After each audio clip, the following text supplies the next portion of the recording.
Hello' everyone, এইটো চাওকচোন আমাৰ ডুগুৰ উৎপাত। মা অকণমান ওলাই গৈছে, সেইটো কাৰণে ওপৰত এনেকৈ ভুকি থাকে, এনেকৈ দৌৰি থাকে। ভয়ে লাগে কেতিয়াবা ছতৰ ওপৰৰ পৰা পিছলি যাব বুলি, কিন্তু উপায় নাই, ইয়াক কি কৰিম। আৰু এইপিনে চাওক, আমাৰ ইয়াত চাৰিওপিনে ঘৰেই ঘৰ বনাই আছে। এয়া এইপিনে বনাই আছে, সেইপিনেও বনাই আছে। আজি সেইখিনি জেগাৰ মাটি কি কয় এইটো সূতা পুতিব, তো মা আৰু পাপা তালৈকে গৈছে। বাকী এইপিনেও বনাই আছে, আৰু এইপিনেও সিদিনাখন এইখিনিতেও সম্ভৱ নতুনকৈ আকৌ ষ্টাৰ্ট কৰিব। কালি মানুহ আহিছিলে। এইপিনে চাৰিওপিনে মানুহৰ ঘৰেই ঘৰ হৈ যাবগৈ। এতিয়াহে খালী খালী হৈ আছে, কিন্তু চাগৈ নেক্সট ইয়াৰ মানে ঘৰেই ঘৰ হৈ যাবগৈ। এই দুটা ঘৰটো এতিয়া ষ্টাৰ্ট দিলেই বাৰু, এইটো আৰু এইটো।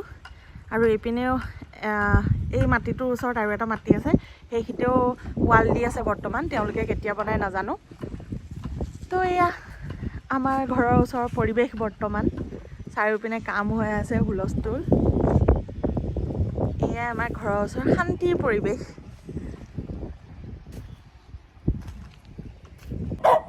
এইটো শুনক আপোনালোকে, কেনেকুৱা ভুকি আছে আৰু কিমান আগলৈ আহিছে। এনেকাই তাৰ দুষ্টামি, মা নহ'লে সি খালি এয়াই এনেকেই চিঞৰি থাকে, এনেকেই ভুকি থাকে। ডুগু ডুগু,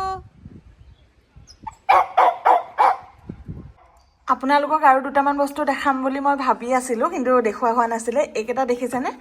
এইকেইটা বটলত এয়া মই নিজৰ হাতেৰে বনোৱা মোৰ কিছুমান লুকাই থকা টেলেণ্ট। এয়া এইবোৰ মই নিজে বটল আৰ্ট কৰিছোঁ। এইপিনে এইটো আৰু বহুত বনাই থোৱা আছে। সেইবোৰ মোৰ হাজবেণ্ডৰ ঘৰত আছে কিছুমান, ইয়াত মাত্ৰ এই তিনিটাই আছে বনাই থোৱা। আৰু কেইটামান বটল আছে মোৰ তাত, মই ভাবিছোঁ সেইকেইটাও বনাম চাগে। এইটো এটা, এইটো কেনেকুৱা লাগিছে জনাবচোন। মই নিজে বনোৱা এইবোৰ দেই। এইকেইটা এয়া মোৰ লুকাই থকা টেলেণ্ট হয়। অলপ চলপ ময়ো হাতৰ কাম জানো, তাৰে কেতিয়াবা মন গ'লে এইবোৰ বনাই থাকোঁ। এতিয়া বহুত দিন বনোৱা নাই, কিন্তু বটল কেইটামান গোটাই থৈ দিছোঁ, বনাম। এইবাৰ যেতিয়া বনাম, ফাৰ্ষ্ট বনোৱাৰ পৰা আপোনালোকৰ লগত শ্বেয়াৰ কৰিম। এইবোৰ বনাওঁতে আগতে মই ভিডিঅ' নকৰোঁ, সেইকাৰণে তাৰ ভিডিঅ' নাই মোৰ তাত। তো এতিয়া সেইকাৰণে এনেকৈ দেখাইছোঁ, আৰু কমেণ্ট কৰি জনাব যে মোৰ হাতৰ কাম কেনেকুৱা লাগিছে। এইটো এটা চাওকচোন, পুৰণা কেটলি এটা আছিলে, এনেই পৰি আছিলে। এইটো এটা মই নিজ হাতেৰে এইবোৰ বনাই পেলাইছোঁ। এইবোৰতো অনলাইন চাবচোন আপোনালোকে, এনেকৈ আৰ্ট কৰা কিমান কিমান দামৰ, কিন্তু মই ঘৰতে পৰি থকা বস্তুৰ পৰা বনাই দিলোঁ। এইটো এটা হেণ্ডেলটো এনেকৈ কৰি দিছোঁ। এইটো কেটলি বনাইছোঁ মোৰ নিজৰ হাতেৰে। জনাব আপোনালোকে কেনেকুৱা লাগিছে মোক। মই বনাব পাৰিছোঁ নাই সেইটোও জনাব। এইটো এয়া দুপৰীয়াৰ সাজ বনাবলৈ মা আহি গ'ল। এইপিনে কাচকল আলু ভাজি আছে, আৰু মাছৰ কিবা চব্জি বনাব আজি। আৰু মই চাগে কিবা এটা বেলেগকৈ বনাম, গ্ৰেভি। আপোনালোকক আগলৈ দেখাই আছোঁ কি কি হয়গৈ ফাইনেলি। এয়া দুপৰীয়া সাজ ৰেডি। এইপিনে মায়ে মাছ বনালে, মটৰ আৰু কি দিছে মই ভালকৈ নাজানো। এইপিনে এইটো পিঁয়াজ আৰু তিলৰ মই চাটনি টাইপৰ এটা কৰিছোঁ। এইটো মাছৰ পেটু বনাইছে, আৰু এইপিনে এইটো কচু শাকৰ তৰকাৰী অলপ আছে। এইটো কাচকল ভাজি, আৰু মই যেতিয়া মাছ নাখাওঁ তো মই খাবৰ কাৰণে এইটো মটৰ আলু বিলাহী দি পেলাই গ্ৰেভি এটা বনাই লৈছোঁ। আজি মই এইটো আৰু এইটো দিয়ে ভাত খাম, কাৰণ এইকেইটা মই নাখাওঁ একো। তো আজি দুপৰীয়া সাজ এনেকেই। এয়া মই দুপৰীয়াৰ সাজ খাবলৈ লৈছোঁ।